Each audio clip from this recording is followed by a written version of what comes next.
नमस्कार साथियों, आप सभी का स्वागत है साइंस टॉनिक 247 पर। आज आप सभी के सामने मैं उपस्थित हूँ क्लास 12th की केमिस्ट्री, जो इसमें हम 5 लॉन्ग आंसर टाइप क्वेश्चन को बताएंगे, जिन्हें आपको ज़रूर से ज़रूर पढ़ लेना है, ताकि जब बोर्ड एग्ज़ाम में बैठें तो आपको कोई दिक्कत ना हो। इसीलिए हम इसके और जितने भी क्वेश्चन हैं, क्या 5 क्वेश्चन नहीं पूछे जाएंगे, लेकिन जो इम्पोर्टेंट बन रहे हैं, आप इसमें जो सन देखेंगे आपको भी लगेगा कि हाँ, ये इम्पोर्टेंट क्वेश्चन हैं। ठीक है, तो चलिए वीडियो को शुरू करते हैं। ये जो है बोर्ड एग्ज़ाम जो सेशन 2021 वालों के लिए है, क्योंकि अब 4 मई से लगभग होने वाला है पेपर, तो लगभग 2 महीने बचे हैं, 1-2 महीने, तो आपको ज़रूर इसे पढ़ लेना है। ठीक है, 2-3 महीने बचे हैं, तो आपको ठीक से ही पढ़ना है। इसीलिए हम आप सभी के सामने उपस्थित हैं दोबारा इस सेशन को लेकर कि आप जो है इम्पोर्टेंट ज़रूर पढ़ें, ताकि जो परीक्षा से बेस जो मिलता जुलता है उसका क्वेश्चन आप सभी के सामने है। चलिए देखते हैं कि कौन कौन से क्वेश्चन हैं।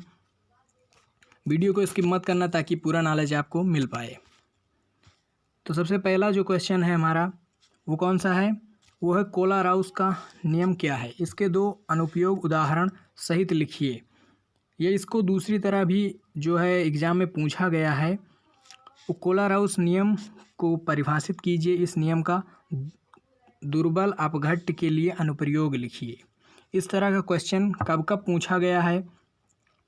वो पूछा गया है 2014, 15, 16, 17, 18 और 19 तक, यानी लगातार पूछता चला आ रहा है।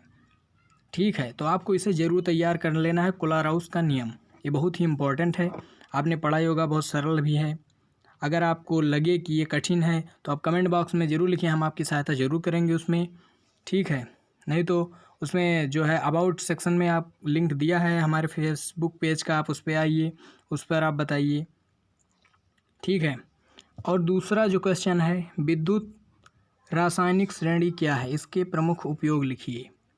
तो ये सन 2000 यूपी बोर्ड के 2004, 5, 7, 8, 9, 10, 12, 14 और 16, यानी लगभग ज़्यादा बार ये विद्युत रासायनिक श्रेणी जो है पूछा गया है। विद्युत रासायनिक श्रेणी में बहुत एकदम सरल है, अगर आप पढ़ेंगे तो बहुत ही सरल है।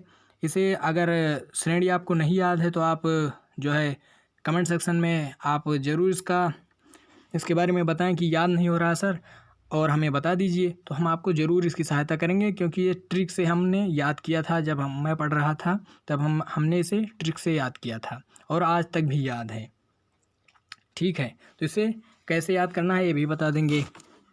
तो ये हुआ दूसरा क्वेश्चन जो ज़्यादा बार पूछा गया है यूपी बोर्ड के एग्ज़ाम में। और जो तीसरा हमारा, रेडॉक्स विभव क्या है, समझाइए।